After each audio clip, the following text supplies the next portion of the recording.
मेरे पीछे आप देख पा रहे हैं कि किस तरह से पुलिस वालों का भारी यहाँ पर जमावड़ा है। सुरक्षा के बेहद पुख्ता इंतजामात यहाँ पर। और आपको बता दें कि आज भी सियासत यहाँ की जोरों पर रहने वाली है, क्योंकि कई नेताओं के यहाँ पर पहुंचने, जिसमें समाजवादी पार्टी का 5 सदस्यीय प्रतिनिधिमंडल यहाँ पर पीड़िता के परिवार से मुलाकात करेगा, तो वहीं भीम आर्मी के जो मुखिया हैं वो भी यहाँ पर पहुंचने वाले हैं। लेकिन इन सब के बीच मुख्यमंत्री योगी आदित्यनाथ की ओर से पूरे मामले की जांच की सिफारिश सीबीआई से कर दी गई है। सीबीआई जांच की सिफारिश यूपी सरकार की ओर से की गई है। इस समाज को तो भरोसा है कि हाँ, सीबीआई से जांच होगी तो फिर पूरे मामले में इंसाफ मिलेगा। लेकिन जो पीड़ित परिवार है वो कह रहा है कि हमें सीबीआई नहीं बल्कि हमें न्यायिक जांच चाहिए। अब सवाल यह है कि क्या न्यायिक जांच के आदेश इस पूरे मामले में दिए जाएंगे? न्यायिक जांच को लेकर सरकार कैसे आगे बढ़ेगी, ये अपने आप में बड़ा सवाल है। ये रिपोर्ट देखिए। हाथरस की बेटी के साथ पहले दरिंदगी हुई और इसके बाद जिस तरीके से सवालों से पीछा छुड़ाने के लिए आनन फानन में उसे आधी रात को आग के सुपुर्द किया, उससे यूपी सरकार सियासी मोर्चे पर चौतरफा घिर गई है।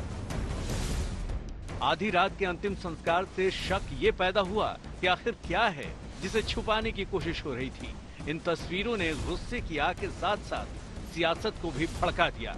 गैर तो दूर, योगी सरकार पर अपनों ने भी सवाल उठा दिए। इसके बाद जिस तरीके से पीड़िता के गांव पर पुलिस का पहरा बैठा दिया गया, गांव को छावनी में तब्दील कर दिया गया, उससे योगी सरकार सवालों के चक्रव्यूह में घिरती चली गई। विरोधियों ने जब योगी सरकार को चारों तरफ से घेर लिया तो सीएम योगी आदित्यनाथ ने भी चल दिया मास्टर स्ट्रोक। उन्होंने मामले की सीबीआई जांच की सिफारिश कर दी। सीएम योगी का मास्टर स्ट्रोक, हाथरस गैंगरेप की सीबीआई जांच के आदेश, सियासी नुकसान थामने वाला दांव। खुद सीएम योगी ने ट्वीट किया, हाथरस की दुर्भाग्यपूर्ण घटना और इससे जुड़े सभी बिंदुओं की गहन पड़ताल के उद्देश्य से सरकार सीबीआई जांच की सिफारिश कर रही है। हम घटना की जिम्मेदारी सारे लोगों को कठोरतम सजा दिलाने के लिए संकल्पबद्ध है। योगी सरकार की तरफ से यह फैसला वक्त पर लिया गया सटीक फैसला था, क्योंकि एसआईटी की रिपोर्ट के बाद एसपी से लेकर डीएसपी और सीओ को लापरवाही में सस्पेंड किया जा चुका था। ऐसे में पुलिस से मामले की जांच करवाने पर सियासत और सवालों का सिलसिला नहीं थमना था। हालांकि पीड़िता का परिवार अब भी चाह रहा है कि सीबीआई की जगह कोर्ट की निगरानी में जांच हो।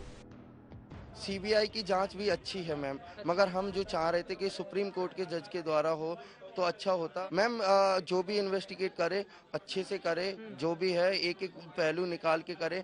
खुश जब ही होंगे जब हमारे सवालों के जवाब देंगे ये लोग। मैम ऐसे कैसे, यही कि हमारी बिना मर्जी के बॉडी वहाँ से क्यों निकाल के लाए।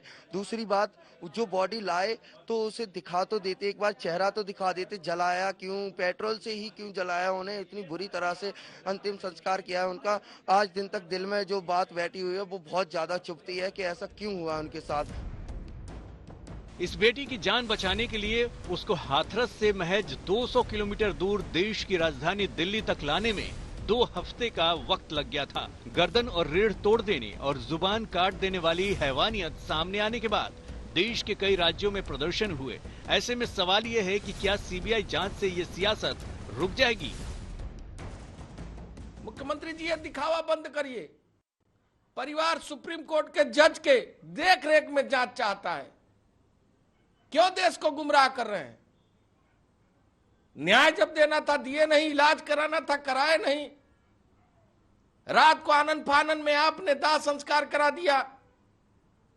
छोटे मोटे कर्मचारियों के खिलाफ कार्रवाई कर रहे हैं, आप जवाबदेही से क्यों भाग रहे हैं? उस बेटी को न्याय दिलाने की बात के लिए सरकार कटिबद्ध थी और पीड़ित परिवार की मांग थी कि इसकी जांच सीबीआई से होनी चाहिए। तो तत्काल जैसे इन अफसर्स ने उस पीड़ित परिवार से मिल करके जाके एडिशनल चीफ सेक्रेटरी गृह और डीजी पुलिस ने बताया, मुख्यमंत्री जी ने आदेश कर दिया। पीड़िता के परिवार में हाथरस के डीएम के खिलाफ गुस्सा है। योगी सरकार के 2 टॉप अफसर लखनऊ से आकर परिवार से मिल चुके हैं। 25 लाख के मुआवजे का ऐलान हो चुका है और अब सीबीआई जांच की सिफारिश भी हो चुकी है। लेकिन ये सारी कवायद कामयाब तभी मानी जाएगी जब गुनहगारों को सजा मिलेगी। हाथरस से मौसमी सिंह और चित्रा त्रिपाठी के साथ आशुतोष, आज तक। नमस्कार, मैं हूं अंजना ओम कश्यप। हमें उम्मीद है ये वीडियो आपको पसंद आया होगा। लेटेस्ट खबरों के लिए यूं ही देखते रहिए आज तक, और इस वीडियो के पसंद आने पर लाइक, शेयर एंड सब्सक्राइब करना ना भूलें।